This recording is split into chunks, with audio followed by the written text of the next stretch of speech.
Welcome back, everybody, to the Nosebleed Sports Podcast. I'm Chris Witt, and with me, as always, is Mr. Adam Schmidt. Adam, how are you today, sir? Sensational. How are you? If I was any better, I would be a Reese's cup. Okay. That's how good I would be. Just a regular one, or? Well, you know that we both gave that like the highest rating it can possibly be, so I'd probably be that. But we'll get to Reese's in a second. Okay. So we got a big day today. We do. Big day. We've got the All-Star Game happened for Major League Baseball. Really cool home run derby. Awesome All-Star Game. We're going to talk about those things and some things that happened in those because obviously it's not that big of a deal. Some of the rule changes, like if it ends in a tie, how they were going to finish that. I'd like to know what you think about that. Mm-hmm. And apparently you've got a new blockbuster idea on something that you may want to give a business plan out for if you can't find somebody else to go in with you. Michael Jackson's Mount Rushmore of Michael Jackson songs. Mm-hmm. I'm just going to tell you right now. This is the longest list this is my first Adam Schmidt list that I've had to make. This is the hardest Mount Rushmore we've done. For me to pick 4 of these this is as hard as it gets. Okay. I've only got one that's for sure. Like it is my absolute favorite Michael Jackson song. Everybody's got that. I think me too. One that that's my song. Yeah. All right. So before we get to that, there's something even more exciting that we are going to do while we eat our Reese's today. We've got a little throwback for you, ladies and gentlemen. Back in the day, we would, on this Nosebleed Sports Podcast, Adam Schmidt would take walks in the summer, spring, fall. And when fun things would happen in beautiful Westwood, which is very not eclectic. That's not the right word. Very, different. You can run into just about any type of any person that could possibly be thought of in that area. And someone called him a cracker thug. So now we have walking stories with Cracker Thug. And while we do it, Adam, I don't think we've done this Reese's yet. Okay. So this week's Reese's is just called a snack bar. Have we done this? No. Okay, no, because I remember something called like a snack something, right? Didn't we do? What was like the very first thing we did? It was the snack cake. Snack cake. Okay, good. Because this, I was looking at, I was like, I definitely don't think we've done this. This is more. It's got like peanuts and some rice, Krispies on there with a little bit of peanut butter cream or peanut butter drizzle over the top.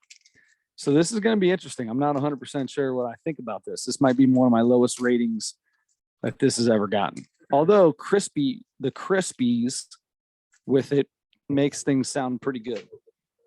But there's also peanuts mixed in with it. I'm not sure how I'm going to feel about this. Let me tell you, I've had these before. Really? I have. Not too long ago. One of these, I'm in between things on a really busy night, and I got to stop into a gas station to find dinner. This was it. There you go. This was it. I can tell you this. Mm-hmm. I will never eat one of these again. First bite. Oh, first bite. I'll eat what I have here. Mm-hmm. I'll never eat one of these again. Really? It's the peanuts. The peanuts do. I agree with you. I think the peanuts could be out, and it could be a little bit better. Mm-hmm. That said, I like a crispy rice and just about anything. Of course, I like a chocolate. Of course, I like a peanut butter. There's so little Reese's peanut butter that I'm not a fan. Okay. All right. Well, now what's interesting is with a Reese's product, when you're not a fan, it's interesting to see what the score is going to be because something tells me it's still going to be higher than most regular snacks. It's still good. Yeah. Of course. I'm going to finish it. Okay. So let me tell you this. While you're finishing that, while you're thinking about your rating, I'm walking. Okay. Walking the other day. I get, mile and a half or so from my house, maybe. And along a main stretch of road through Cheviot. And I'm walking, there's people out It's a nice day. And these two gentlemen, one might be, I'm so bad at guessing ages, one might be in his late 40s, maybe around 50-ish. Another guy might be in his late 50s, early 60s. So 7 or 8 years older than you. 7 or 8, 3, 4, 5 years older than me. I see them walking toward me. I'm walking toward them. We're going to pass. Mm-hmm. As we get close, and there are other people kind of around, just hanging out in front of stores and walking and that kind of thing, you know, just hanging out, being strung out on drugs and stuff. And so stumbling around, but these guys are walking toward me, and I, you know, kind of just, you know, you make eye contact a little bit, give a head nod, that whole thing. Absolutely. I think I think they're like, that's the guy or something. Uh-oh. So as we're passing, one of the guys looks at me and goes, "Can I tell you a story?" I'm like, "Okay, that's weird. Sure. They stop, turn around. Now, this is Hold on. You're walking through Cheviot/Westwood. Mhm. This is Cheviot. walking toward almost to the border of Cheviot and Westwood. Okay. And two fellas, can I ask what they are? I mean, are they in like Jehovah's Witness, like nice dressed up, or are they in, you know, look like me with basketball shorts and a t-shirt? You know, what are we talking here? Right in between those two things. Just casual, regular dress guys. So you're not intimidated in any way. Otherwise, you never would have said sure and probably would have crossed the street. I'm not intimidated. Once they stopped and started talking to me, a couple of things started going through my mind. Mm-hmm. Okay. I'll hit on those things in a second. All right, continue. I'm like, okay, sure. What's this going to be about? I'm a skeptical person by nature, unfortunately. So they turn and the one guy starts in a Bible story. Okay. I mean, we all kind of knew it was coming to that once you heard that, right? Probably. The one guy starts telling me the story, and the other guy's just, you know, looking at me with a smile on his face. I was hoping he was acting it out. The older guy is not acting it out. I wish he would have, now that you mention it. What Bible story was it? I mean, we're both Catholic boys. We went to 13 years of Catholic school. What Bible story did you get? To be honest, I do not remember. It was something along the lines Wow. of the prodigal son, but it wasn't that one. Okay. It was kind of a similar story to that. I can't remember exactly the details. And so I turn and face the direction that they were walking to, because we kind of like passed each other and then turned and looked. This is in the evening. The sun is going down. The sun is directly into my eyes as I'm looking at them now. Oh, that's rough. So I was walking with the sun to my back. I have to turn around to talk to them now, directly in my eyes. We're in front of these storefronts that have a little like a little nook to go in toward where the door is. There's like display right there. glass. Yeah, right there on Harrison Avenue. Or on North Harrison Bend. Avenue. Yes, close to North Bend. Exactly. So I kind of find a little sliver of shade to step into that I can still talk to these guys and not have the sun directly in my eyes. But that for some reason gets harder and harder. I don't know if the sun's going like diagonal, I think. Yeah, the sun does move. So or does the earth move? I think the earth moves. The sun stays where it's at. Or is it our minds that move? The real questions are the questions that we have inside the questions. You win. I was ready to continue if you wanted to. I kind of wanted to. That was really good. So this guy tells me the story, and then they're like, so what do you think that means? What do you think the moral of that story is, or whatever, however you phrased it? Spread the good news. Spread the the answer to every always, religion question. Every question. So as he's telling me this story, now all the things are running through my mind. These are going to be bad things. I'll go ahead and say them. I'm so excited. Let's go. Come on. One is, are they setting me up to rob me or something like that? Okay. Right? Are they distracting me so somebody else can come and do something to me? Another thing is, I'm looking at these two guys. Is this a gay couple? Are they trying to make me part of the party? Yeah, so that's not the way that most gay people I feel would make the end though, with a story from Yeah. the Bible. I don't know. Sure, yeah. I don't think I've been in that situation, but for I mean- some reason, that was one of a few things that were just started cycling through my I mind. got quite a few people that I know and are close to that play for the other team, and I'm pretty sure that there's no. Or is it the same team? They don't play for the same team I play for. Well, okay. If They in play for relation the to other you, team. Yeah. yeah. Yeah. So I mean, some people play for both of our teams. some people play for both teams. They'll sub back and forth. You know what Sure. I mean? If somebody needs an extra player, they're like, "What's up, man? I'm Mhm. in. Let's go." Super sub. Yep, super sub. So all these things are going through my mind. Are these guys going to do something to me? And then so I'm trying to then stop doing that and open my mind up a little bit. Okay, maybe this is some kind of sign. Maybe I need to pay attention here. Mhm. So I'm kind of paying attention, but while this guy's talking to me, and these guys are both talking to me about God, the sun's getting me. We're right in front of a storefront that these people keep walking. I think maybe the owners or something keep walking out of. And I have to have a conversation with God while a guy stands 6 inches behind me just because he's coming out to look around or smoke or whatever he's doing. Sure. And they keep coming out. I'm guessing they were coming out to see What's going what we on? were doing. Yeah. And then once they heard what we were talking about, they went back in like, you got to check this out. Yeah, These somebody else go outside. They got Jesus freaks are talking about. They totally cornered this guy right in front of our place.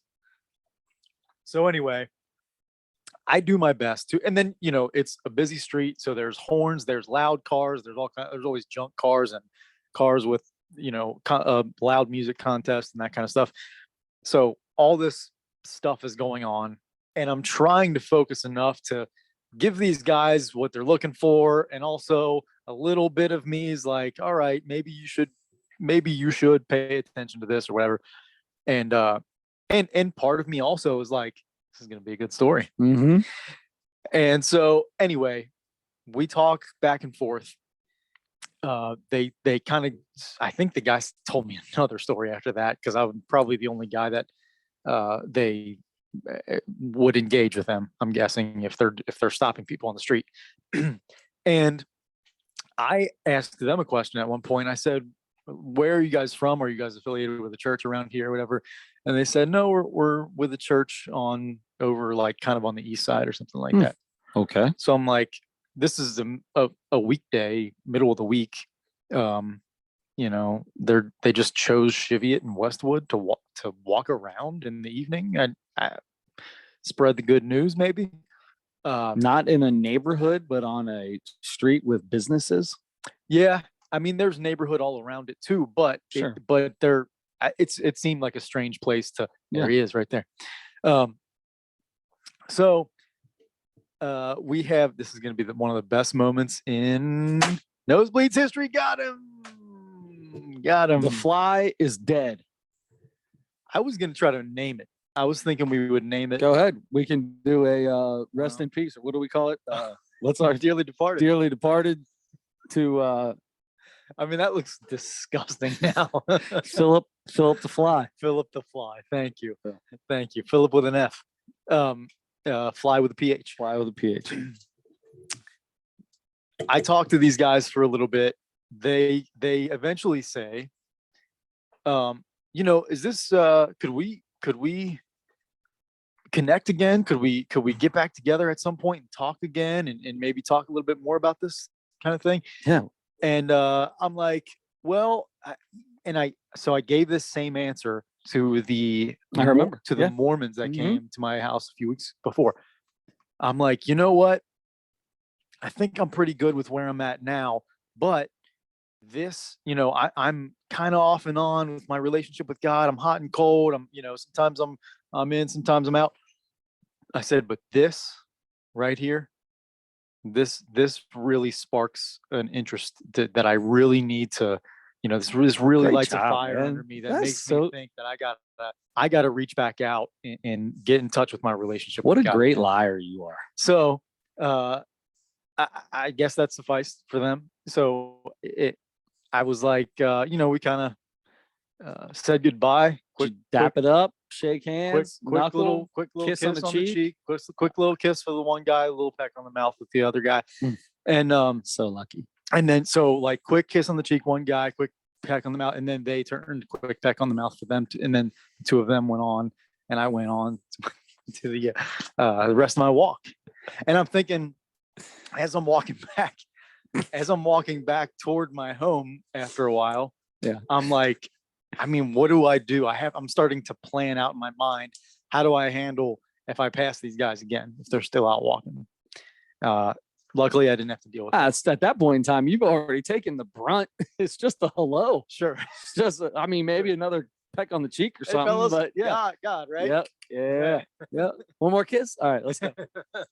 I mean, yeah, I feel like that's easy. You've taken the brunt of what they had to deliver. I guess so. From there on out, it's breezy, easy, lemon. Maybe we squeezy. would have dapped it up at that point. It would be like, yeah, hey, what's up, fellas?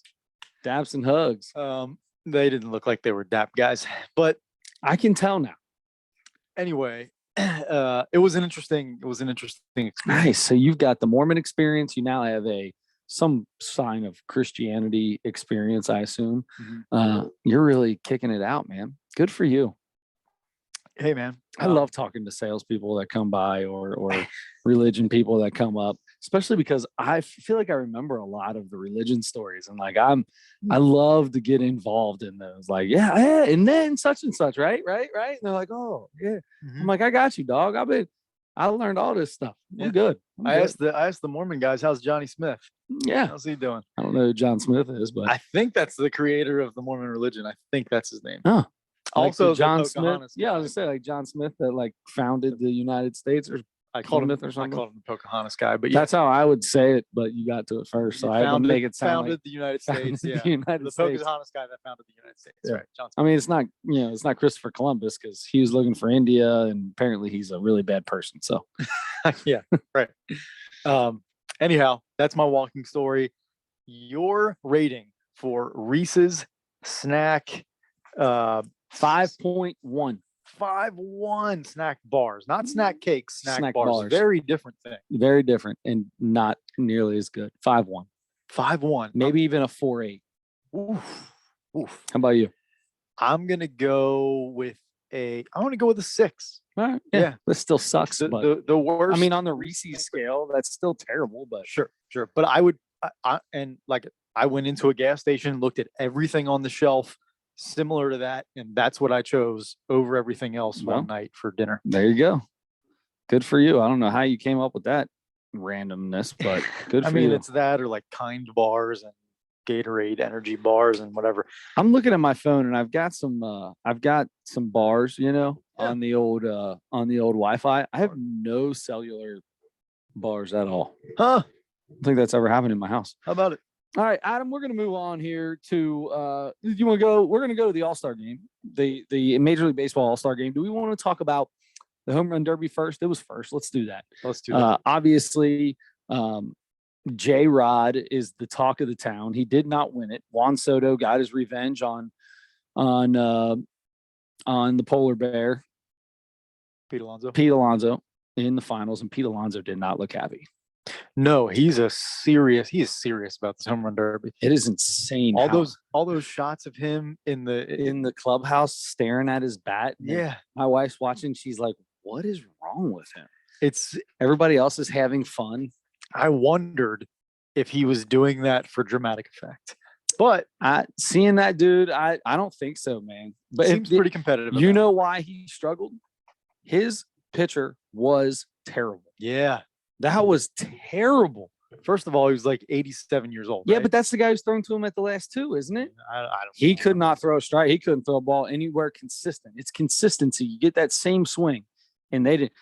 Like the dude that threw to Julio Rodriguez, that the son of somebody who owns a baseball clinic in Dominican or wherever he's from. You mean the guy that didn't step when he threw? I love that. I love that. It was so short. He It knows was just his, like he knows his move, and he knows exactly where he's at. Did not need to step, and he reach in, and he always had 3 balls in his offhand. Always. As soon as he picked the ball up, he reached over. He never finished all the balls and then reached in. He was just constant. I loved it. It was awesome. And if Rodriguez doesn't tire out, he wins that thing. The first guy to ever hit 30 or more home runs in 2 rounds. That's insane. And I mean, and he started it off, which was really cool. It was like, holy cow, we're starting off with a bang here. This dude could not miss. And then Seager comes up and it's like, oh, sorry, bud. That ain't happening for you, brother. But yeah, that was fun. Albert Pujols hits like 13. Kyle Schwarber is like basically going to walk into the next round, and everybody mobs Albert Pujols during his break time that he gets in between his last 30 seconds because he can't hit a ball 440 anymore. And Kyle Schwarber has to go after that. And you could see him at one point. He's something like, how do I let him win? Or like, what do I do here? And then he hits 13 and it goes to a swing off and Pujols wins. it seemed to me like Schwarber slowed down a little bit. Like I don't know. That last home run, they threw those last 2 pitches quick. He was trying to get that last one. They threw the last 2 pitches quick because he was trying to get that last one out. But yeah, I mean, everybody, it seemed like they figured out, all right, this isn't, I know it's timed, but we've got a lot of time. Mm-hmm. Methodical, slow. Let's make every pitch count. I like that. Yeah. Yeah. You know, it really is. It has a lot to do with your pitcher. It really is. It doesn't seem like it would be very hard to throw batting practice during a home run derby, but apparently it's not as easy as it looks. Dude, everybody's around. You got all these eyes on you. You're not a professional player that has these eyes on you all the time. Mm-hmm. You're just a coach. Yeah. And you get up there and you know, when it comes down to it, you just got to lock in. I like that there's a glove, though. I like that you're throwing to a catcher. That is so much better than I had to throw batting practice to a kid when we were in Maryland.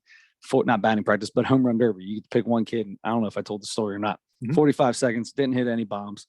But if you have a catcher, you got something you're looking at, and you can throw pegs right at that catcher's mitt, right? If I don't have that, that makes it's difficult because I don't have the speed. There's a lot of stuff you don't have in that case, and you're placing to a spot that you can't see. Mm-hmm. So I think it would be easy once you get in a groove. It does seem like a rhythm. Unless you're 70 years old. I was rooting so hard for Pujols, man. If Soto didn't, I picked Soto. If he got eliminated, I wanted so badly for Pujols to win it.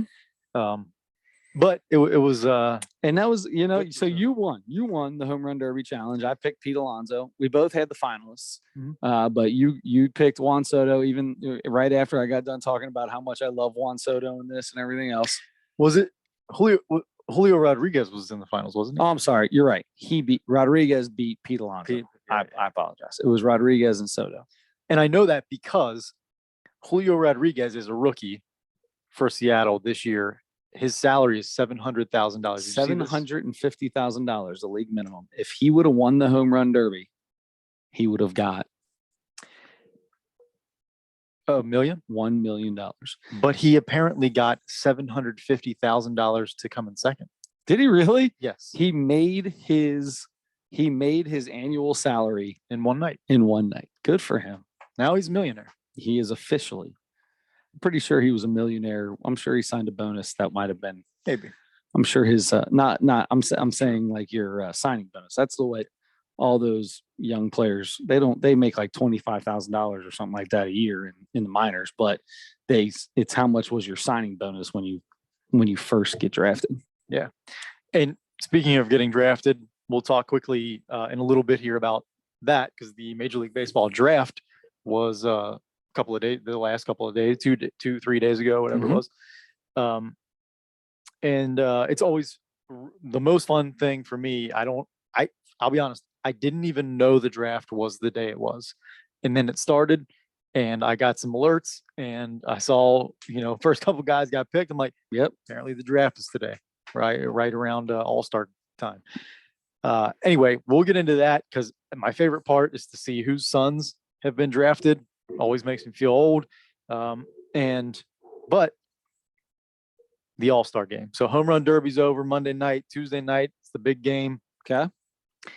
The coolest part for you, I think let's just talk about it. All right. The mic'd up thing. My dad calls me and goes, "Are you watching the game?" are you watching this Manoah inning? And I said, or is that how you say his name? I think so. And I said, I haven't watched it. I'm recording it. I was gonna turn it back on later because I was doing something else. So as I go to bed, I turn it on, and that inning comes up, and that is one of the coolest things that I've ever. I mean, he's it helps if you get somebody that's a talker, right? Because you get a lot of these pitchers that aren't that way. This guy is, oh, there's the heater. Oh, got him with it. Like he was playing up to the mic'd up thing a lot. He was playing up to it. And I liked that. This is fun. This is exhibition. This is not a game that matters. I want you to remember that before we continue this, because I got a feeling you're not going to be the most stoked about it all. I did fall asleep after like the 5th inning or something, so I didn't see. I know they did it quite a few times. Aaron Judge's mic went out, which really sucked because I would have loved to have that Stanton Judge banter going back and forth, which apparently in the outfield they play rock, paper, scissors with each other all the time, which was kind of cool. He's like, what do you guys do out there? He's like, well, we'll do charades or rock, paper, scissors. Or I was like, oh. And they both laugh like they really do. Yeah, that was fun. I think the coolest part to me was having two guys at the same time who could also hear each other. Yes. And I am on the fence about the pitchers doing that. What? Tell me why. It is an exhibition. I totally get that. It's still, you're not lobbing pitches up there. You're not giving guys stuff to hit just to see how far they can hit it and stuff. You're still trying to, especially in a 3-2 game, which is what it ended up, or a close game. You're still trying to get outs. You're still trying to win. Guys are trying to hit the ball. Yeah, you could tell he wanted, like, on the mound with the way he was talking. He was up there to compete. There was no giving in involved. Sure. But no pitcher would agree to do, probably very few pitchers would agree to do that in a regular game. Of course not. That's totally different. It's different because you're not just going out there for one inning, right? And if you're out there competing, but if you screw up or something happens, I mean, it's not the end of the world, sure, right? You didn't lose anything. That doesn't mean that you're not out there competing. Now, if you're competing for something like a World Series or a playoff game or a regular season game that, each win means something. Okay, I don't have time for this. Somebody could have a something looking in a dugout. I'm not talking about one of them. This is game time. This is game time series. That is still game time, but the seriousness is 100% not there. That is a competitive me versus you, in a fun me versus you exhibition game. Sure. I'm not so against it that I'm like, I would argue to the death against it, but it's still just a weird thing. Just the pitchers themselves. Now, one of the coolest things to me was, I think it was Nestor Cortez for the Yankees, and I can't remember who was catching at the time, was later in the game. The pitcher and catcher were both mic'd up. And that was the cool part. Yeah. I don't know if because I didn't see Manoah's in. Manoah was having a blast. I heard Manoah is like, he's like, let's see. And his catcher was catching. So his normal catcher. So he's like, let's see if I can't remember what the guy's name is. Kirk. That's it. See if Kirky agrees. I'm thinking slider, back foot slider. Let's see if he agrees. And then he hits the guy on his front foot. And he goes, it was a front foot slider. My bad. He starts getting upset. And he strikes the side out, right? He's like, because they were like, what would it be like to strike the side? He goes, I think I'm going back foot slider, strike the side out right here. And he throws it and he hits the guy in the front foot. And so then next time he gets a chance to strike the next guy out, they're like, what do you think? He goes, what do you think, Smoltzy? And he said, what do you think, John? And Smoltz is like, I think you need to go back to the slider. And he goes, you know what? Because he's a competitor, he knew his slider wasn't doing what he wanted it to do. He said, I think I'm going to go heater up and in. He's seen a lot of movement here. I'm going to go to straight one up and in, see what happens. And he fouled the next two off and then struck him out with a heater or something. I'm glad you mentioned Smoltz. And by the way, I love John Smoltz, but I think that's the biggest problem I have with it, even in the All-Star game, is the booth talking to those guys and asking questions while they're on the mound. I would love to hear those guys mic'd up, and even if it's the pitcher and catcher mic'd up and everything, which might be the future for them anyway, that we might not get to hear it, but they already have the pitch cast or whatever it is. That's buttons on your sleeve right now or whatever.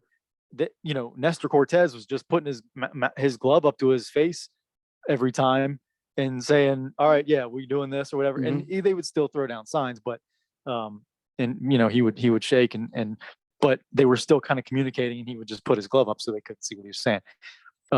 So that might happen anyway at some point, but I would be great hearing them mic'd up, but to be asked questions while you're on the mound and you're trying to communicate and thinking about the next pitch and that kind of thing.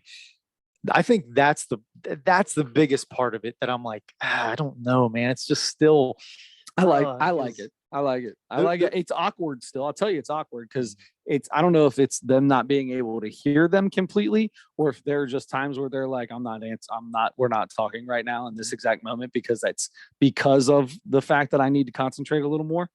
But there was a lot of that where they would ask something and there would be nothing there. And then they would just kind of try to keep talking and it would be a little awkward. Right. So I like it, man. I love it. And games like that.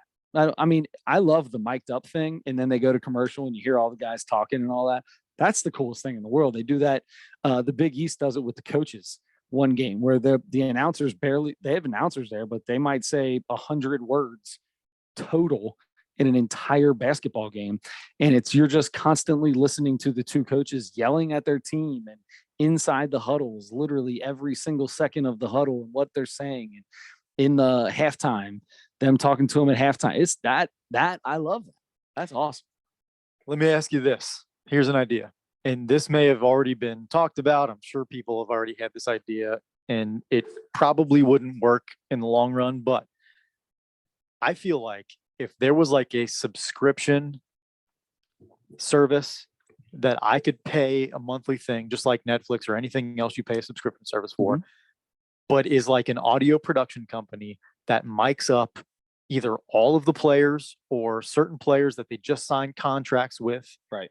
That agree to be mic'd up for for either specific games or for all of the games or whatever, but have a mic on the whole time. You can pay a subscription service and you can hear them throughout the game. Every single thing they say throughout the game, the broadcast, nobody else is talking to them. You can just hear what they're saying. So when you pay, are you just paying for one person or are you paying for the team and you can like click back and forth between the players on your computer or on your app or something? I think you're just paying for the service period. And then whichever players and games are available at that time, that's what and then you can pick. So let's say you pick the Reds and the Reds have 8 guys that are mic'd up. So and you can pick, so you do get to pick the person that you're listening to. I think so. I mean, baseball is tough because it's baseball depending on, I don't know. I think I would want to pick a starting pitcher that's not pitching. That's who I would want. I would want a pitcher sitting in the dugout, just talking about pitching or just talking about whatever. Yeah. That's what I would choose on that. Yeah. But it would be so fun to listen to a catcher all game long, or a second baseman or a shortstop or something. Every time somebody passes second base, the problem with that is there's signs and there's things they're communicating with other players that, here we go with the Astros stuff again. Who says that somebody in the other team's dugout's not just sitting on an app, relaying information consistently? Yep, very well could be. But just a fun thought. I think I would pay to listen to that because I love when people are mic'd up.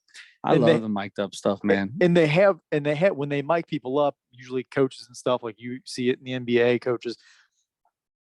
They're mic'd up the entire time, but they have to choose little snippets. You just get the little ones. Yep. And that's the thing. Like, I think that's maybe one of the bigger things that would be hard too, is getting players to agree to that, because I'm sure there's a lot of things said in dugouts and clubhouses, on benches. Yep. You can hear it just when they did it, when they talked to Max Fried and Garrett Cole at the same time. Yep. Max Fried is standing there and he goes, "Oh, sorry, Clayton. Hey, I'm mic'd up." And Clayton comes up and stands right next to him. But it was like, "Hey, bro, hey, just throwing it out there real quick. Hey, look, hey, sorry. mic'd up. Careful what you say, Yep. homie. Careful what you say. I'm talking right now. Yep. You know what I mean? I don't pull out. Hey, the blonde 3 rows back's been eyeing you all day. You want me to get somebody over there to get her or Yeah. whatever? You know what I mean? Yeah. You know what though? Maybe that would curb some of the I don't know, some of the macho talk that isn't necessarily needed in 2022 in dugouts and clubhouses and on benches and stuff. The locker room talk. The locker room talk. I mean, could that help phase some of that stuff out? Because everybody's always like, all right, everybody's mic'd up. Who's gonna now I can't talk how I really want to talk. If that's how you really want to talk and you don't want people to hear that, should you be talking that way? I don't know. I don't know. I mean, that's just another. I don't know that side there. thing. I don't know that I would. I think I would still say all the things that I would regularly say. Maybe. And I would just not. Sometimes you just got to come out and go, look, man, hey, And those are the kind of guys that would get paid to be mic'd would up. get paid to be mic'd up. 100%. And those are because those are the guys that everybody's going to want to listen to. Yep. Because they're like, what is this goofball? Can you imagine Kevin Garnett being mic'd up and you'd be able to hear everything he says? you'd have to pay a special rated R explicit language to have that. NC-17 Yeah, or something. If they're I mean- one, it would. I mean, it'd be dang near X-rated for what you could understand. Right. Right. I love Kevin Garnett, but when you hear that dude run, screaming and yelling and doing all that stuff when he would play, dude, I had no like. When Boston won that title, and he went over to Bill Russell and all that stuff. It was constantly bleeped out, like it was just silence for most of the time. They had a camera around him because they had to bleep everything he was saying out. He's the Samuel L. Jackson of sports. Absolutely, he is. Anyway, I just thought that would be start a production company or something. And I don't even know how. I guess you would have to partner with whoever's You got it. televising Sure. the games. Well, would it be with Major League Baseball? Sure, Major League Baseball is going to want to cut. Probably, and I would want to do it in every sport, or whatever the most popular sports are, because you're going to want to make money. You don't want to do it for. I mean, I don't know how. Why not much do it? people- Why you'd be surprised. I mean, but if you're doing it for the unpopular sports, let's say you do it for tennis. That's the thing. Yeah, Let's say you do it for tennis. You're only getting 4 people. Yeah. And more people than you think would pay to have that. I'd pay to listen to Serena Williams all day. sure. I don't know. The whole rant with I'm a mother because the guy made a bad call and she's like accusing him of saying that she's lying, and I'm a mother. I have a daughter. Remember that? No, Oh, I do not remember. oh I my didn't hear God. anything about that. That was like shortly. So are after you she done came with back. Serena now? No, it was just like kind of an annoying, it was just she was a newish mom, and like the first time she had a disagreement with a line judge or whatever, she feels like, she disagreed. So she's like feeling accused that he's saying she's not telling the truth. And her first thing was, I'm a mother. I have a daughter. That was her argument. I would have just said, we know. I don't even know how to Oh, respond for to that. God's sake. My mom Okay. used to lie. Do you tell your daughter there's a big old man in a red suit with a white beard? Guess Every what? parent You're lies to- lying like a son of a gun. Yeah, you kind of gotta Yeah. sometimes. Gee, Pete. Anyway, I don't know. That was kind of a fun thought. I like it. Just, I think I it wish could it was work. available. I don't have to do it. Somebody else with a lot of knowledge about that stuff. Dude, go partner up with somebody. It's your Get it done. idea. The idea is worth the idea is worth half. I don't know about that. I like I said, I'm sure that's not a new idea. I'm sure that idea has been had by many people. If anybody's I'm sure the tried people to that take it mic this long, everybody up have probably thought of something like that. maybe. Yep. I mean, NASCAR does something kind of like that. NASCAR already does, where you can pay a service and you can listen to that driver on his headset talking to his crew oh, the entire race. there you go. And you can go, they sell headsets at the NASCAR races, and you can switch back and forth between drivers while you're and listen to Wow. them while they're driving around. I did not know that. Yep. That's There you go. It's pretty much it. basically it. Okay. See, already done. Gotcha, Bob. Done. All right. So anyway, But like we said, maybe some popular sports. Make it. sure. Yeah, I'd be really. I mean, we have our favorite baseball and basketball players, so it would be fun. It would be fun to listen to Joe Burrow. the Joey entire Votto, Joe game. Burrow. Sure. Yeah. Fun to listen to. Oh my God. Could you imagine Brandon Phillips Yeah. mic'd up in an entire game would be Yep. so much fun. Every time the Reds were on a nationally televised game, he was the guy they mic'd Always. up. Yeah. Absolutely. Okay, so the All-Star game was, to be honest, it was 3-2. I'm sick of the American League. They won again for the 8,000th time in a row. Is it 9 in a row now? 8 or 9 in a row? I don't know. It's 15 out of 16 or something Yeah. crazy. But the mic'd up thing was the big story. That was fun. A little bit on the fence still about the pitchers, but I love that two guys could hear each other and talk at the same time on the team, especially when it was the pitcher and catcher. And I must was have fell asleep for that because I did not see that part. I would have loved to have seen that. Nestor Cortez, the guy that has the looks like he should be playing in the 80s, has the mustache Yep. for the Yankees. Yep. And he's one of the guys we talked about last week. He does this 4-leg kicks and Yeah. turns and twists, and Yeah. I mean he's switching it up. Like, Yeah, okay. they were talking No in balk, I fact, guess. Aaron Judge and Mike Stanton were talking about that out there. They're like, what are you guys doing? We're trying to, and they're like something at some point in time, they're like, we're trying to get an advantage, trying to check and see what's going on. And then every once in a while you get Nesty out there or whatever they call him. And he's like, you don't know if he's going to do a quick slide step or spin all the way around or kick the first baseman in his face. I don't think he said kick the first baseman in his face, but he did say the other stuff. That would have been funnier if he said that. Yeah. Oh man. Okay. I mean, anything else about the All-Star game? Did you take anything else away from it? Not necessarily. No, I don't think so. Yeah. Well, was the the biggest advertiser of the All-Star game was bedroom furniture company, maybe. Was it? I don't know. I watch it on Hulu, and when the commercials come on, I go away. I was just Was that making a joke. I think you were putting together bedroom furniture. Oh, I You were was watching it or putting something. together bedroom furniture, but that was there. I was screwed up. I was putting bedroom furniture together during the home run derby. Oh, okay, that's right. That's right. The All-Star game. I don't know what I was doing on the All-Star game.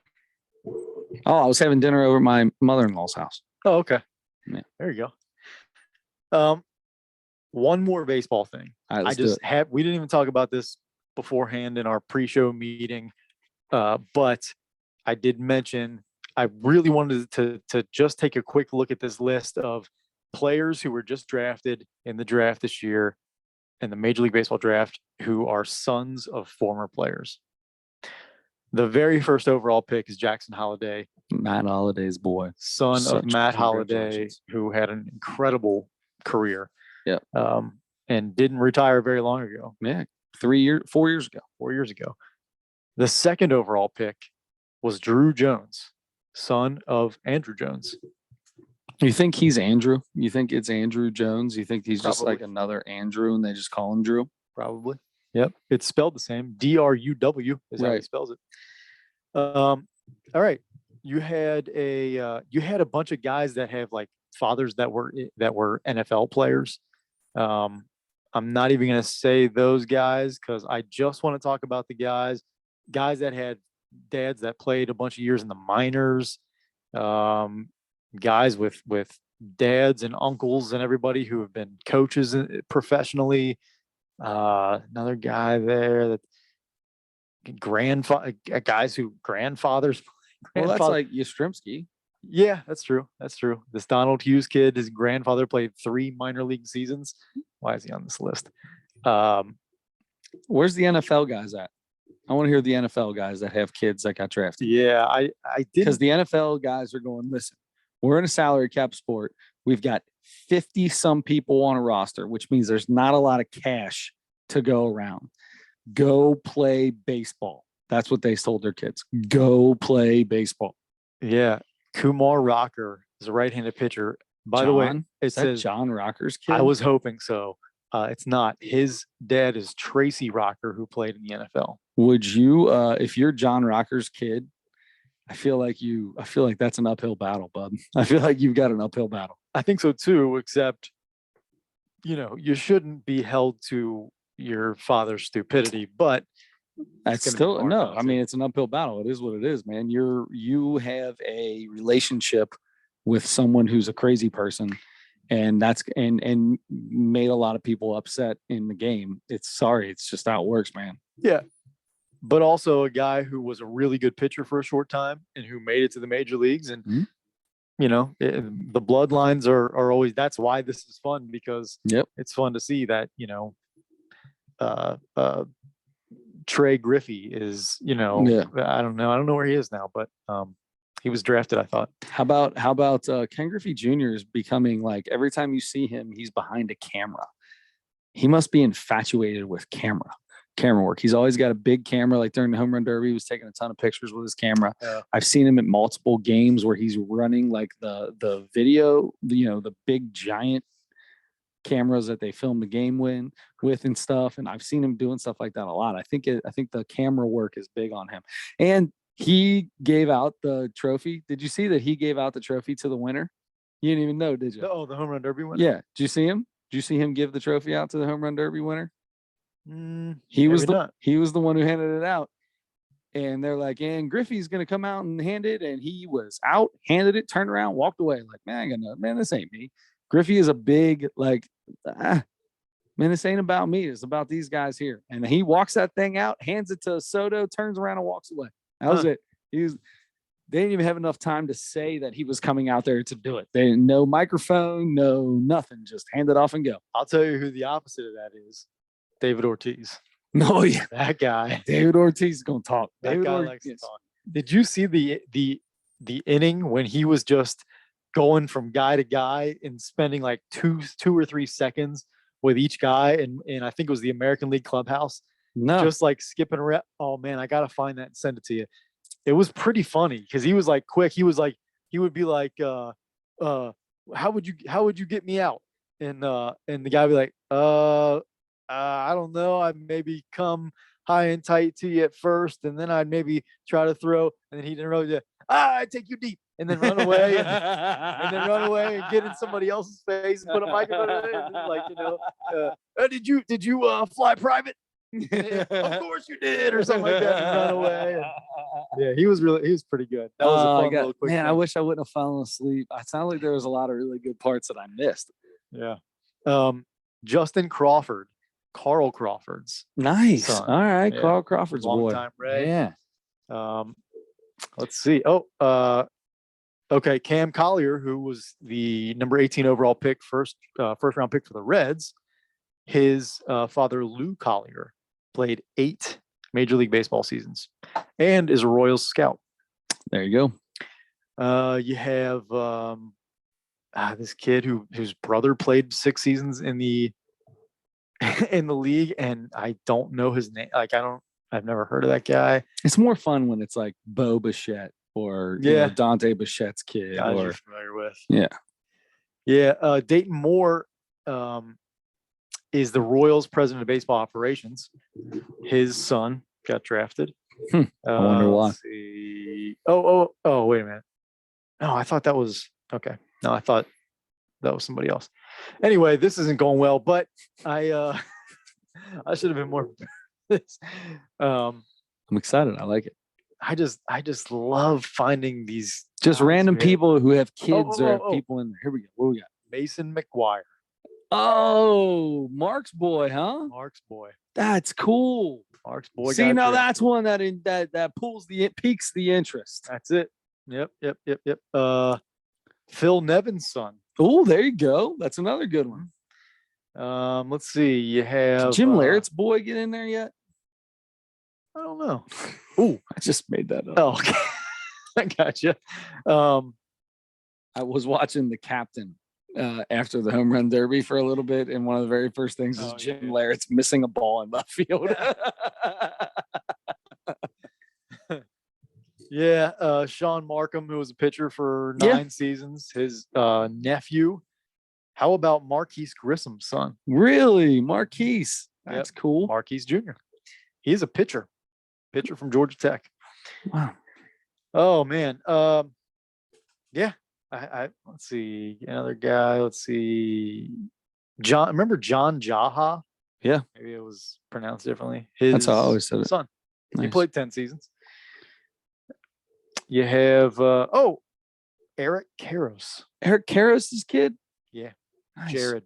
Does he play first? He is a pitcher. They're Also all a pitchers. right-handed pitcher. Yeah, They all made their kids pitchers because they know that's where the money's at. that's right. I thought that was gonna be. Yeah, okay, that's about it. Maybe not as exciting as I thought, but Mark McGuire's son, Marquise Grissom's son, Matt Absolutely. Holliday. Absolutely. That's it. That's all I've got. We got to get into because this Mount Rushmore, Chris, This Mount Rushmore might take a while. because Michael Jackson is maybe the greatest He's the king of pop. music artist. He's the king of pop.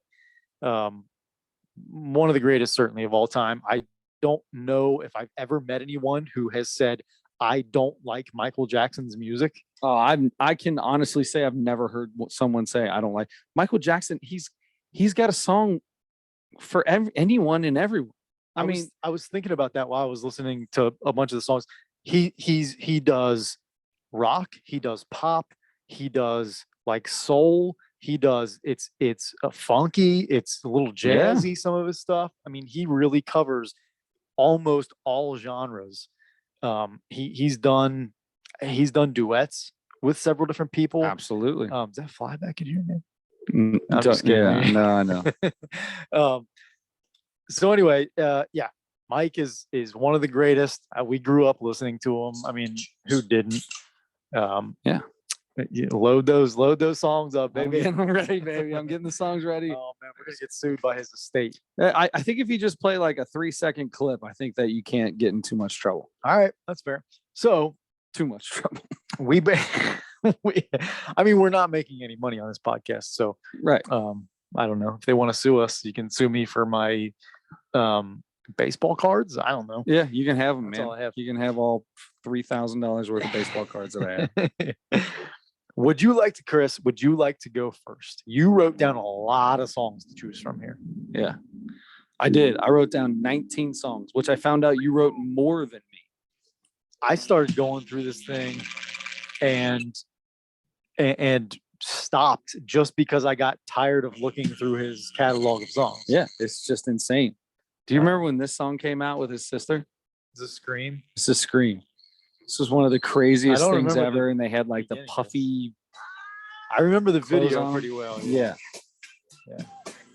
Stop pressuring me. Stop By the way, pressuring me. I'm a huge Janet Jackson fan, and she is here on Saturday in Cincinnati. Is she really? Yeah. My wife has become the biggest Janet Jackson fan. She's been watching these things on the YouTube or the Netflix or one of the things they got out there these days, the Who Flicks or the Netloo. I'm gonna start using that one. the Who Flicks or the Netloo. Yeah. Yeah, Netflix Prime and all those. Yeah, exactly. So yeah. All right. So let's kick this off. I wrote 19 songs down. Let's kick it in the closet. I didn't do any. I did no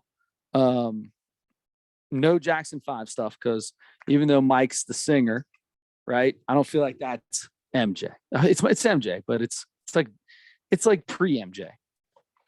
It's child MJ. I feel like there's Michael Jackson and then there's the Jackson 5 Michael Jackson. I feel like they're two totally different cats. If we were alive back then, can you imagine like this is a little kid with an amazing voice, but a real high voice, like thinking like what's going to happen when this kid grows up and his voice changes? He's not going to be that good, right? Yeah. He's not going to be.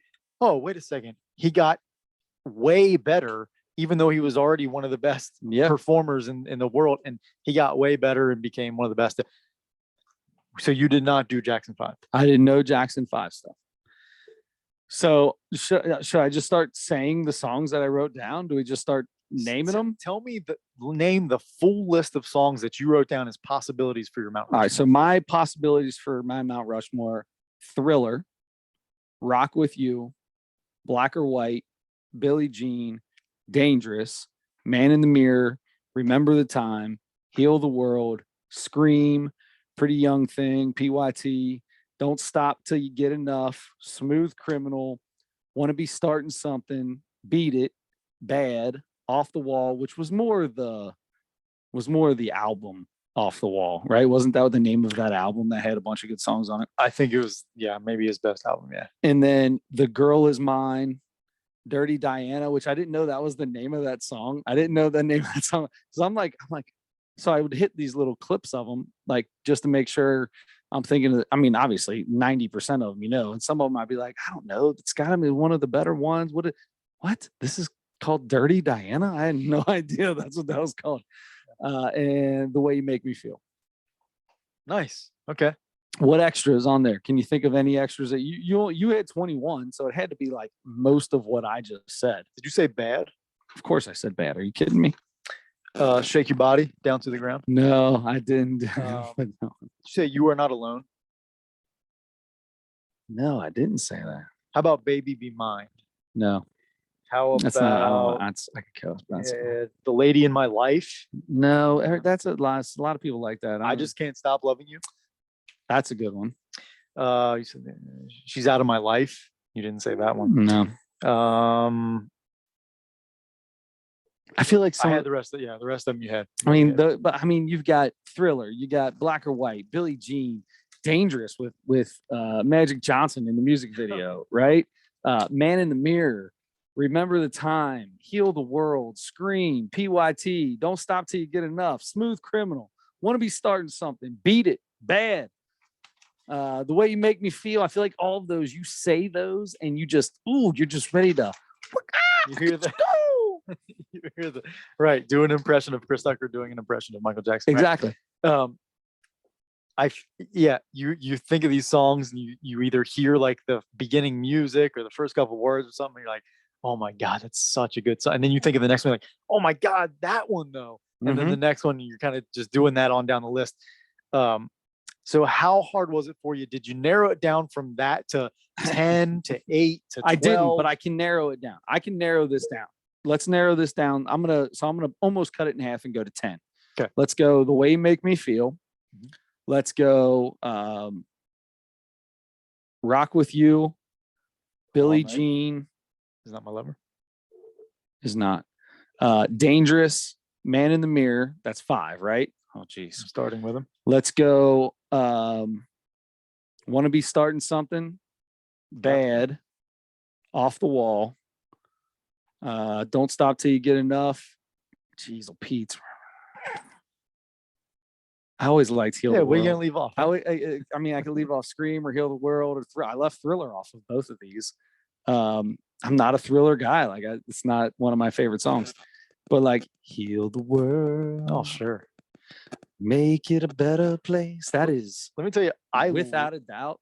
I'm okay. That's up there. I Now it's- love Heal the World. I didn't even put that on my list. That's how It's far down I insane, got. right? And I'm like, I'm just gonna leave good songs. So that's off the of it. difference. Is that is so slow and melancholy and just like there's just the other side, right? It's the other side. There's so many, and then you get like a Billie Jean or The Way You Make Me Feel, and then there's Heal the World, and there's Black or White, and it's like, oh my God, this is so difficult. All right, so I narrowed it down to 10.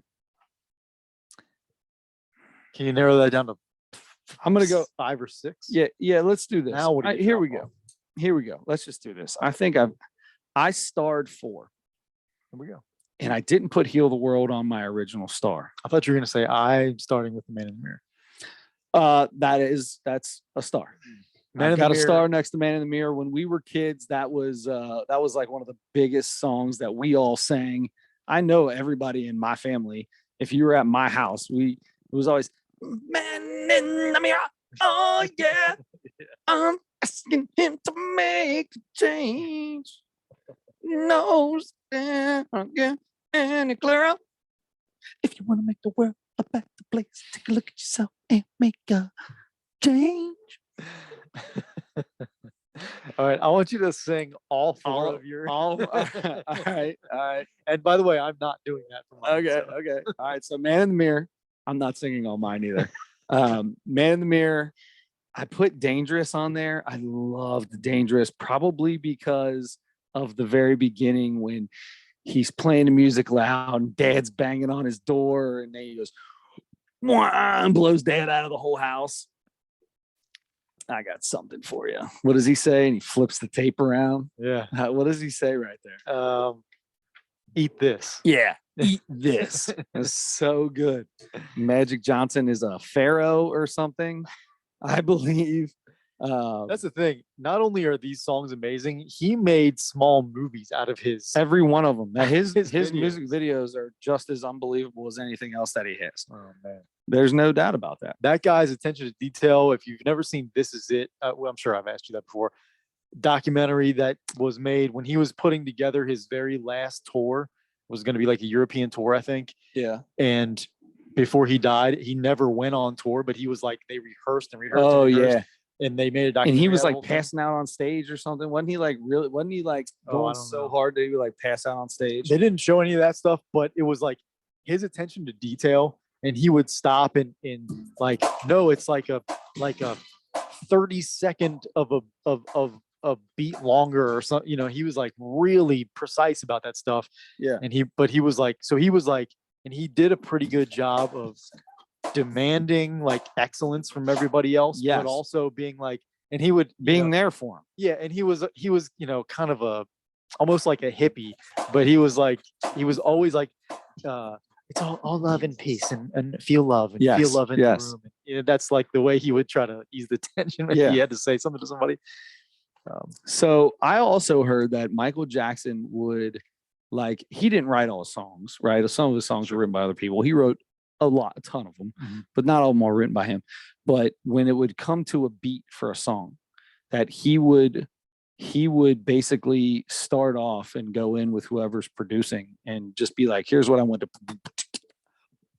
and then they would make a beat off of whatever sounds Mike was making. And that's how most of his music was made, was off of Michael's beatboxing ability almost. And I'm telling you, especially like the beginnings of songs you remember so well, because they start out and like really catch you immediately, because Yes. the beat, just the music in general is so good. Absolutely. I totally agree. So you had Man in the Mirror. You had Dangerous. Yes. Oh, Those- sorry. those are your Sorry. first two. Yeah, those are my first two. Man in the Mirror. Dangerous is your top four. I started. I think it was more the video. Okay. Yeah. This right here, this song right here. Oh my God, dude. Yeah. Yep. PYT's on my list. And the last star. So Man in the Mirror, Dangerous, PYT. This is tough because, to be honest with you, I could go Rock With You. I love Rock With You. Heal the World, I said. Beat It, Bad. My Uncle Paul loved Beat It. That was his song, dude. And off that was on the Bad album, if I believe. Maybe I'm wrong. Maybe. Anyway, I could be wrong, but that Bad album where he's like all in leather and it's the white background, that was a pretty cool album. Off the Wall, we already said that. The Girl Is Mine. I mean, God, Smooth Criminal. Another beat that just yeah, good. it's locked in. Don't stop till you get enough. the ones that really make you move. As a person that's how I am. that that refuses to dance, that hates dancing. Yeah. If anything makes me move, nothing makes me actually move my body more than all of these songs that we're talking about, especially those kind of more up tempo ones, the Don't Stop Till You Get Enough, the Want to Be Starting Something, those kind of things. I mean, they're just so good.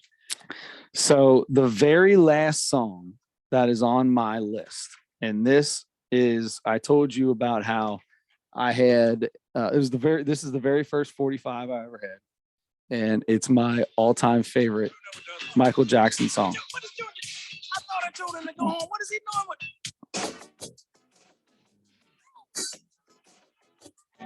Pretty baby with the high heels on. The Way You Make Me Feel. Yes, Michael sir. Jackson's The Way You Make Me Feel is my favorite. And the music video is awesome because he's chasing this chick around, jumping in and out of cars. Yeah. And he's like dry humping her as he's walking. And this girl don't want nothing to do with him. And then he just starts weird dancing, but God.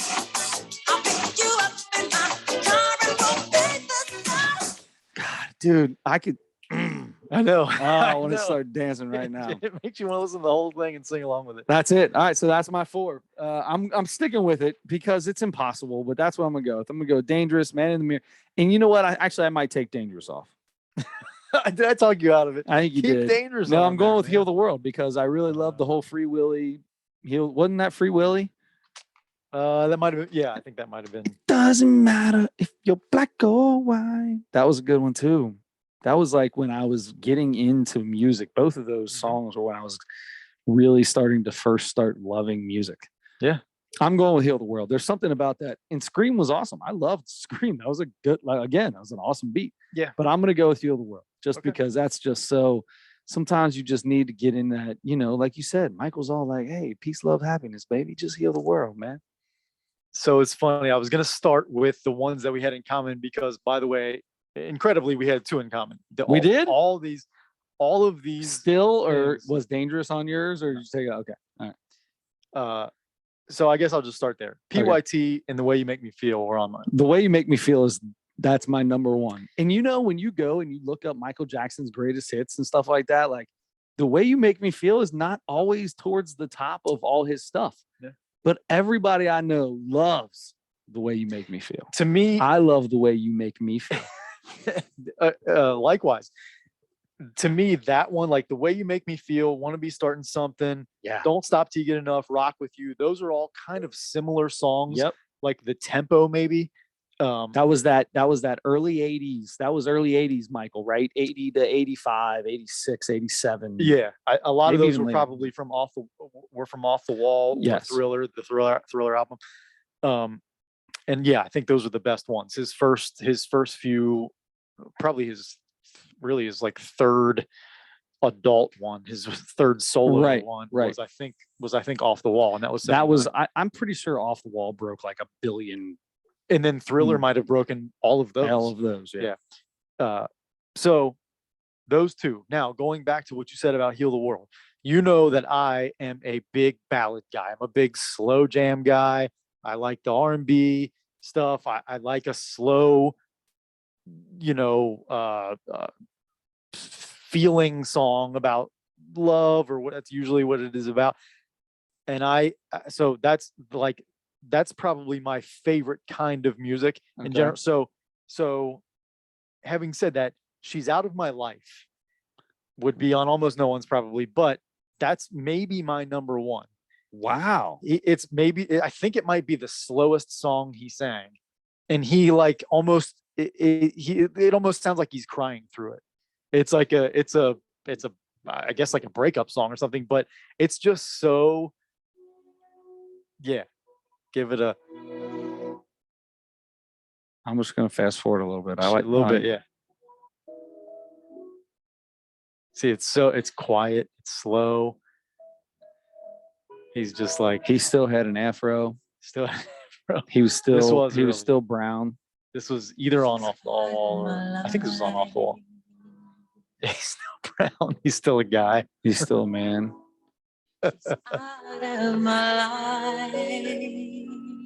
Yeah, this is definitely your kind of No song. dancing Nope. here. Yeah. Yep, this is Very this, much. Yep. I think that's number 1 for me, honestly. Wow, And I Just Can't Stop Loving You. that's a great one. Paul With- McCartney. No, Saida Garrett. So The Girl Is Mine. What's the is one Paul that he McCartney. sings? The Girl Is Mine. Also, Ebony and Ivory. He does with Paul McCartney as well. Oh yeah. So what Another was great what was song, what yeah. was the last one? This Girl's Mine. I Just Can't Stop Loving You. Oh, I just can't stop loving you. Yeah. And She's Out of My Life. PYT and The Way You Make Me Feel. Those are my 4. Man. Those are my Oh, 4. hold on. Oh, so I Just Can't Stop Loving You was off the Bad album. Oh, okay. I didn't know that. Okay. A little later. There's a little 87. Bad, right? There's Bad. Mhm. Every song he has starts so slow. Oh my god. This is where he started getting a little more grease in his hair and lightening his skin a little bit more. Jerry Curl Juice. Yeah. Yeah, a little Jerry curl juice and getting it straighter. God love Michael Jackson, buddy. We may get kicked off of whatever we're on. It's gonna be worth it. It is definitely gonna be worth it. So that's what we got. That's crazy. Oh, that was fun.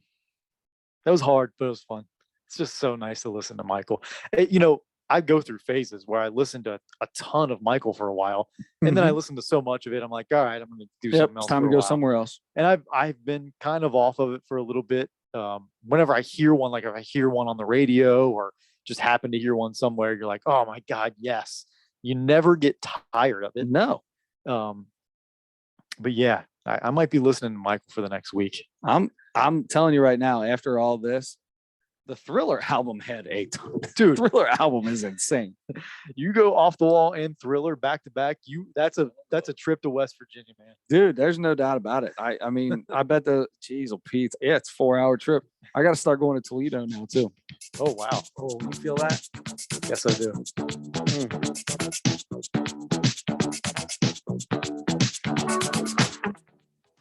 Dude, that's so good. We don't have to do this, but if you picked a next four, you're Joe Lenardi now, and you're going next four in or last four in, next four out, whatever. Man, Jamal. By the way, Joe Lenardi, Bad. I'm gonna go bad. Joe Lenardi, another great dancer, great singer. Oh, I totally agree with that. I'm gonna go with bad. I love bad. Beat It. I'll put Beat It second. I'm gonna have to go with Dangerous then Sure. in there since I took it off. And then let's go. Ooh. I think I want to go be starting something.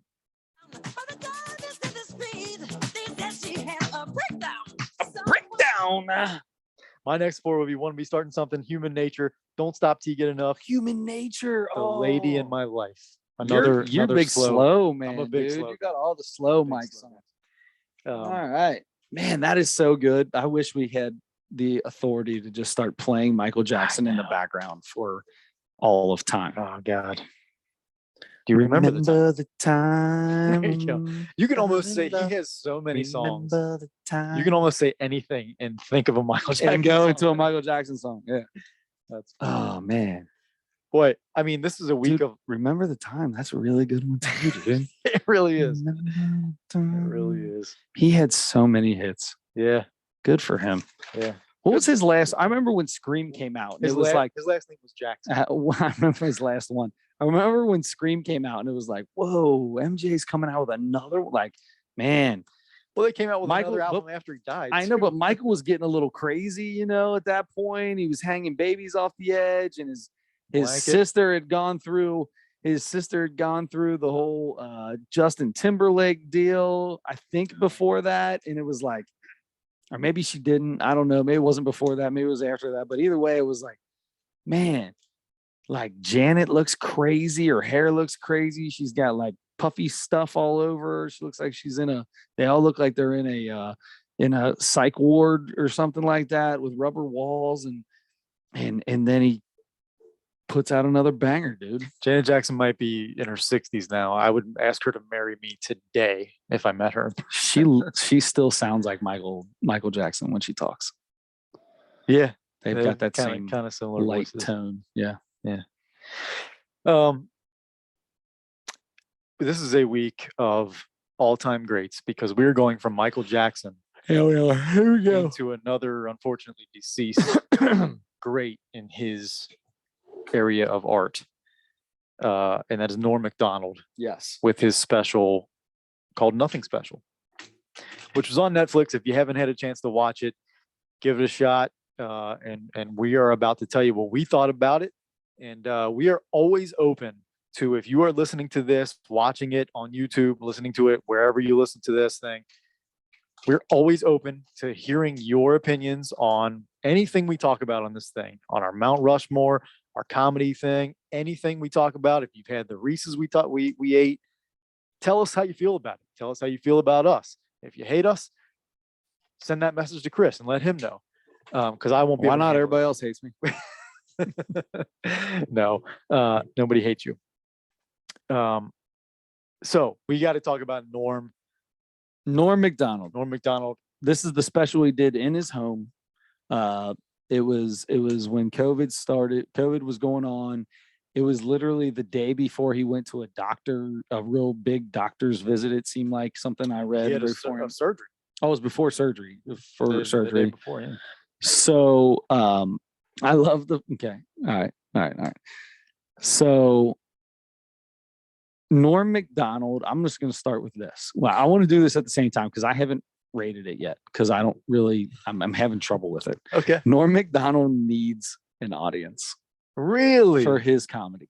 Really? I enjoy it, but like his awkward pauses and stuff, like that's usually when people are like, because it takes a lot of Norm's jokes. It takes a second for someone to kind of catch it and laugh, right? So those perfect pauses are just right, and then you can go, I don't know. You know what I mean? And I missed that in this. I laughed quite a few times, but sometimes I get more of a kick out of the fact of hearing people laugh, like get that later. Like, oh, that person was like me. They didn't get it until now either. You can hear the delayed laugh, and I don't know. So this was tough, dude. This is a tough one for me because, okay, I'll let you go first. I started with the Mount Rushmore. No, you please. No, let's just talk about it. What do you think about that? We always talk about expectations. Sometimes we go into things with expectations, knowing that this had no audience and he just recorded this by himself at his home. I thought it wasn't going to be very good. Because I figured it was going to be really weird without an audience. No laughter. That's a big part of it. There's a give and take thing with comedians and the audience, and it's part of your timing and that kind of.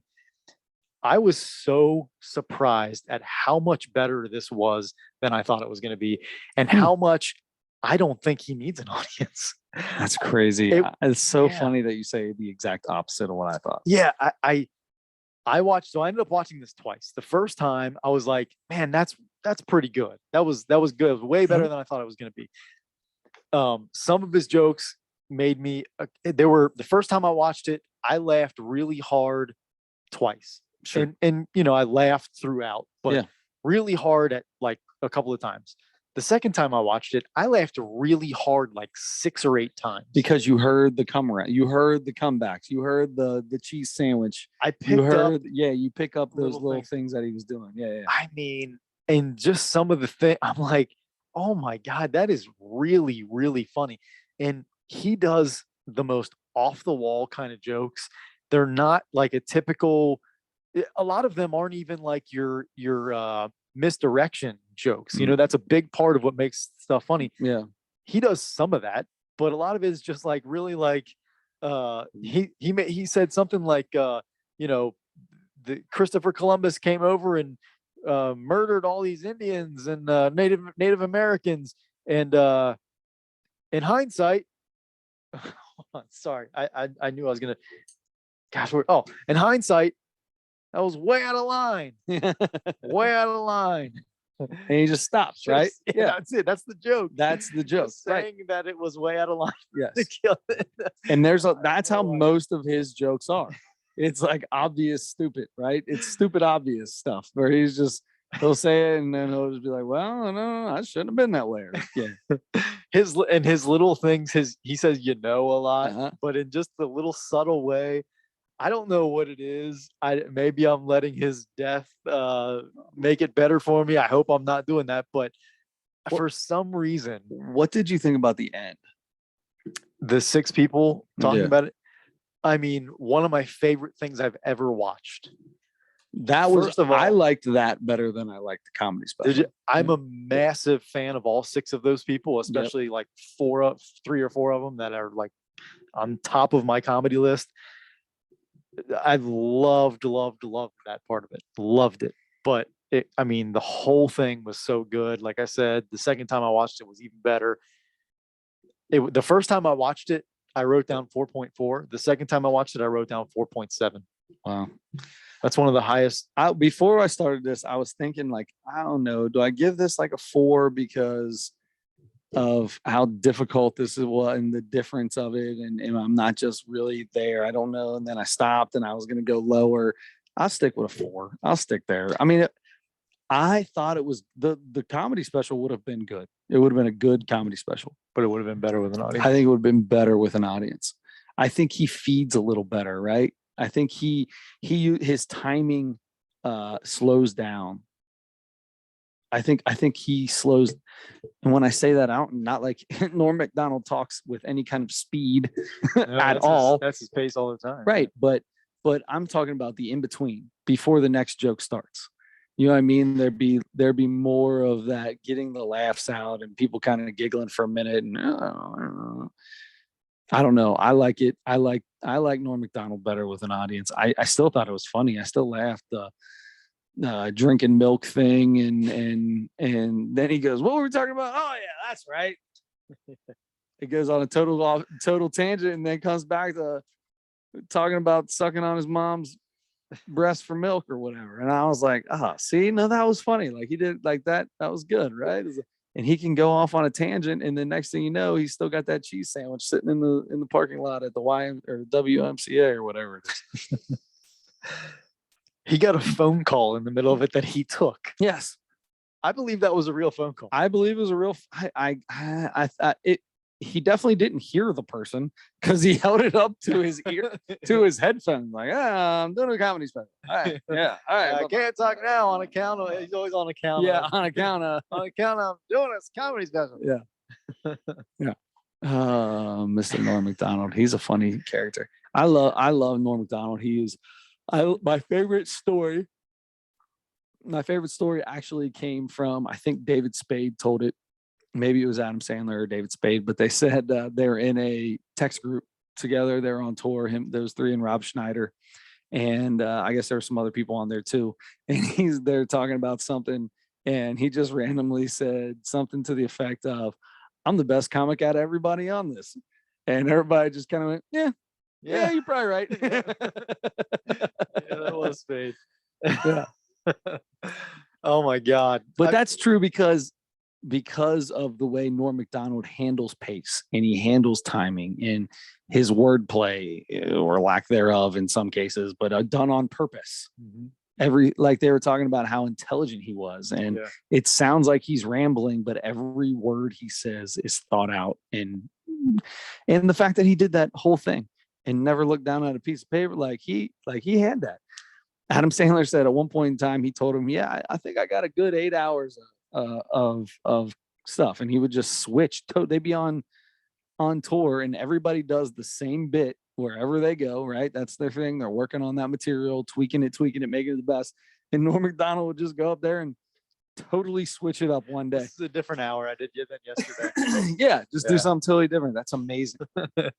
That's the other thing is this was a little, maybe it was an hour and then plus the it was extra 52, time. it was like 50 some minutes 50 some plus the 20 minutes of them talking.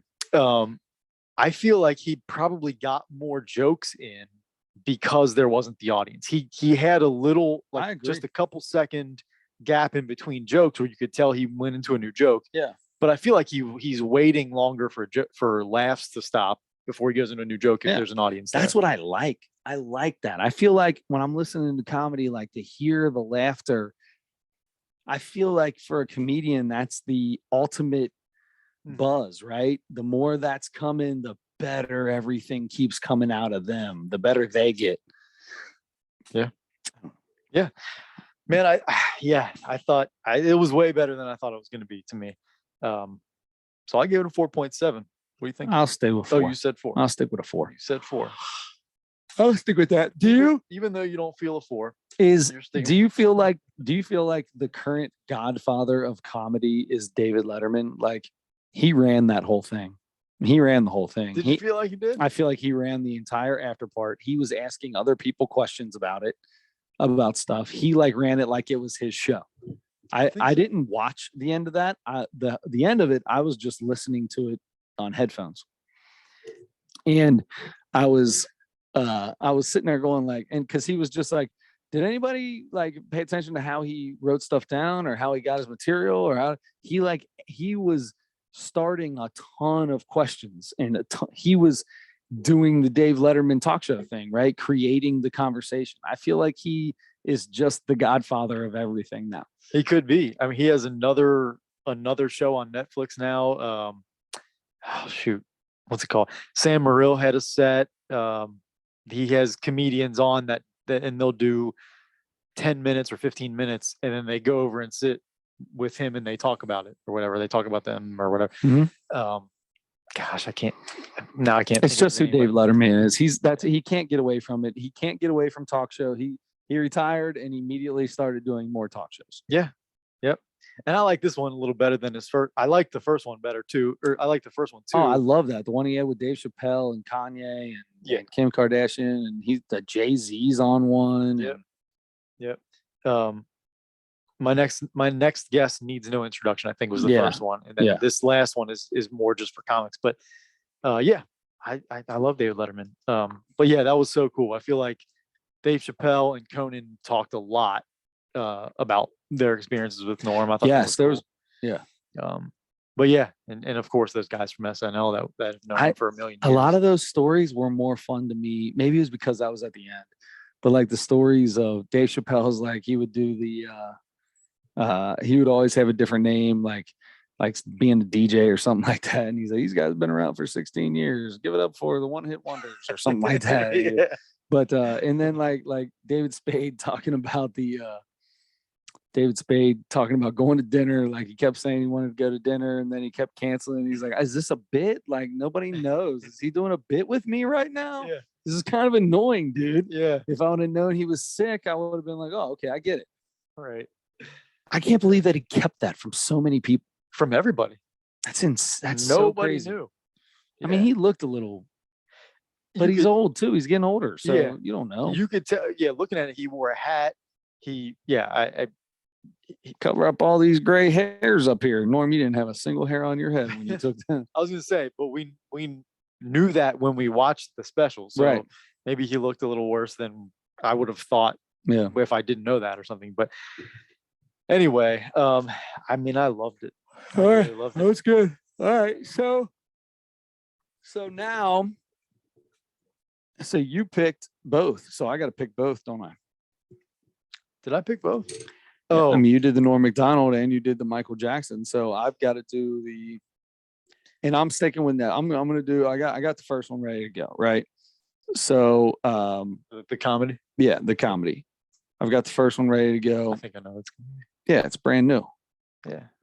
Yeah. Actually, it might not be what you think it is. Okay. It's not. It may or may not be. I don't know. I'm going to go with the Bill Burr That's what I thought. live at Red Rock. That's what I hoped. Yes. Hour and 22 minutes. This is another long one, fellas. I'm excited. So I is mean- this Dave Chappelle? This is a new one too. What's in a name? Oh, this is a speech at Duke Ellington School of Arts. So Oh, this is a I watched speech. that. Yeah, I watched it. I don't know what that is. Yeah, this Bill Burr. It feels like, oh my gosh, we're being spoiled with another because he just came out with the one that we watched a few weeks ago, the Presents Friends Who Kill. Bill Yeah. Burr Presents Friends Who Kill. But that was, I mean, he did a little material there, but he has a full hour that he just came out with again, which is very exciting. How about this Snoop? Did you watch any more of these comedy specials with like it's a whole bunch of people, like Snoop Dogg's effing around and somebody else had one too. Pete Davidson Pete and Dav- the Friends. I watched Pete Davidson. I Pete gotta watch Davidson's, these yeah. two. I gotta see these two. Yeah, I watched- Christella Alonso's got one. Mhm. Oh man, Yep. she's hilarious. Yep. Still, I mean, Man, there's we've got so still many a to bunch of watch, them. dude. Absolutely. Yep. But yep, I'm excited for another bit. By the way, sort of in the middle of a little That's bit of my controversy now. That's my time.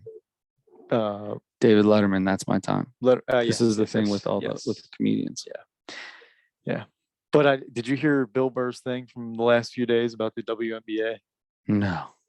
He went on this rant about the WNBA and how where were all the feminists? You guys, like the NBA pays for what the WNBA loses every year, and like this is a male subsidized league. Where are all the female? Like we gave you a league and nobody comes to it. And where are all the feminists that were demanding that we get an equal league or whatever, and now they're not coming to game.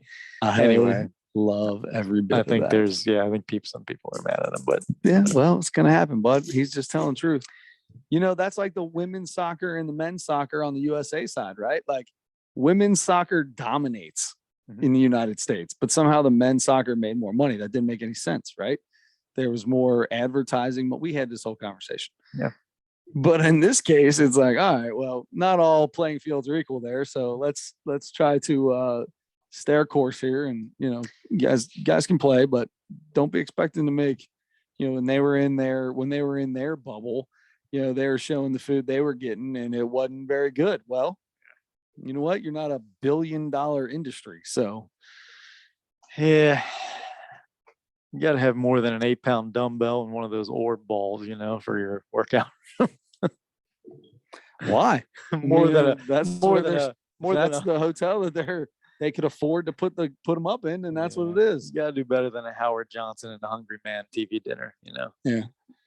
But That's all they could afford. anyway, You think they make I a don't hungry woman dinner? Because I feel they like you better. I'll tell you that. I feel much. like you shouldn't be able to say that anymore. I feel like this is locker room talk if we Yeah. talk about Hungry Man dinners. What, women aren't hungry? Yeah. Huh? Women can't eat. What is it? Saying women get fat? And Wait a minute. What are you saying? You saying women that eat are overweight?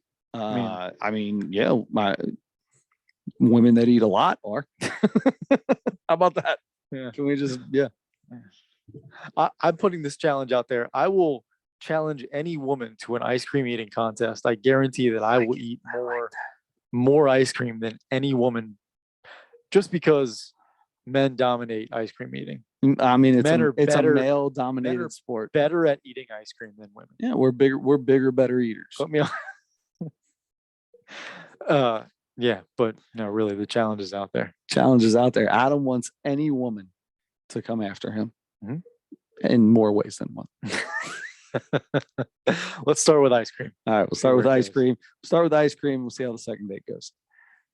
Cookies as well after that. There you go. All right, we have Bill Burr. We need. I mean, I'll take one of these if we want to. I'm fine with you taking one of these because I have Okay. no idea what to do for Mount Rushmore, and you got a list. So What was my? Let me find my list. it's a few weeks back. Let's go. Oh, you know what? We kind of did. Did we already do them all? Well, I mean, Do you have a specific light bulb that you like? Can we do a Mount Rushmore of light bulbs? hold on. No, that's no LED. LED done. Number one. Okay. Yep. Let's do. We're gonna do. Please tell me if we've done these. Okay. Let's do the Mount Rushmore of board games. Oh, Have we done that? I don't. Yeah, maybe, but I like it. I'm in for it. Whatever it is, I'm gonna come up with something different. We could do board games, or we could do the Mount Rushmore of grades, meaning first grade, second grade, third grade, your top Yeah, four. because we favorite- did ages, but we didn't do grades. we didn't do grades. Yeah. Which one do you think? No, Board- it's board your. games It's or up to grades? you. I don't care. Let's try board games. I All don't. right, board games. It is. Yeah. Mount Rushmore of board games and Burr? the Bill Burr newest Bill Burr special live at Red Rock. Yeah, I've never been there. I heard the acoustics are amazing. It's like an outdoor place, isn't it? Yeah. Nate Bargatze did. Was it the Tennessee Kid or Great America or the? Maybe was his- that there? Yeah. Oh, I that's think cool. He did that there. Yeah, because the helicopters were flying by. That's and he was getting right. distracted. That's right. Yep. Forgot about that. Right on. Cool. All right, that Excited. sounds good to me. Man, we did pretty good on today, huh? Well, Yeah. still an hour and a half. That's not bad. All right. All right. So and then we got Reese's coming up next week. No idea what kind of sports we'll talk about because there's no NFL. Major League Baseball is still here. We can figure something out with that. NBA's I'll tell you done. what, I'm going to a concert Saturday. I might have something from that. Is it I- Janet Jackson? It's not. It's Boys to it's Men? Chicago. Oh, Chicago. your dad's going then. My dad's going. We got There's no way that you go to a Chicago concert without your dad. right. We got tickets. I don't even know how we got the tickets. I was told we have tickets for the Chicago concert, and so I'm going. And I'm going to show up late because we've got a late game in the Smith League. And anyway, doing that. But and I did, I missed the Earth, Wind and Fire concert I was supposed to go to because Carlos Santana is 176 years old and he has to take some time off. That's going to be postponed. That'll be rescheduled. But Chicago's coming. This is the Cincinnati Music Festival is this weekend. And I was Oh. just yesterday looked at the lineup. It's for 3 days, Thursday, Friday, Saturday. And Friday and Saturday, I wish I could go to both. What's They're- Friday? Friday, my favorite is Tony is Oh yeah. here. And like Anthony Hamilton, TLNI. Charlie Wilson, I think, and like 2 or 3 other people on that show. Saturday is Janet Jackson, the OJs, who I love, and then 3 other people there that I can't think of now either. I mean, I would just love to see those. And then in October, another big R&B thing with a whole bunch of people are coming. Tevin Campbell's coming, and Monica, and Man, Monica's gonna be. I think somebody told me something about. So there's somebody coming with Monica. That's gonna be like a big concert. There's it's like 6 people or something like that. Yeah. Like 6 people from the 80s or 90s. 90s. Yeah. I wanna now I need to know who all's with her for this. Heritage Bank, Monica. Oh my gosh. Oh my Mhm. gosh. Yeah. Tevin Campbell, Drew Hill, Tony Braxton, 112, and next. Love Tony Braxton. That's insane. Yeah. And Monica, that's a Monica concert. And It's just it's not like Tony R&B. Braxton. I'm sorry. Oh. Tamar Braxton. Tamar Braxton. I was like, how's that's she should be leading the show. She should be the headliner. But you've seen that Braxton. There's like 100 Braxtons. Did Tony Braxton get a change and become a man and his name called Tamar now? I think Tamar's a woman. Okay. I'm kidding. I have no idea, but I know that there's a bunch of those Braxtons, and they had a show on E or something there for a while, and they all look alike. They all look like Tony Braxton. I love Tony Every Braxton. one of them. I don't know that I ever saw that show. Yeah. There's so many shows like that now. I just don't even pay attention. Yep. Oh boy. All right, man. That Good sounds music good. episode. Yeah, that was a really good music episode. I'm going to be on a Michael Jackson high for a while now. Same. Yeah. I mean, there's no doubt in my mind that the way you make me feel should take us out of this thing, right? Yeah, that wouldn't be a bad idea. Yeah, That but wouldn't be a the bad the idea. only problem is how far and how much can we actually play before we get in any kind of trouble through You know what I think you should do? somebody. What's that? Just take that finger and zip it to like somewhere in the middle, and whatever plays for like 3 or 4 seconds. That's the way it goes. I think that's the way it makes me feel. that's the way. You know what? If that's the way it makes you feel, then I feel like we should make it feel that way, right? yeah. The only problem that you have when you do this through YouTube is that sometimes you have to wait for a 14-second ad to get over. That's right. So Boy, one of these days we're gonna hire a producer that's just gonna run all this stuff. It's just gonna be tip top, and we're just gonna. I mean, This is you probably are the best you part. are This is the the dance producer, off. and it's the dance off. No. What did I do? What did I do? There it is. didn't like the way you were making it feel. Wait, hold on a second. All right, you ready? You ready to sign this thing off? Let's do it. When Don't- you're- Oh, What? shoot. No, what I did was you say? gonna say when you're driving at night. When you're driving at night, don't forget to turn your headlights on.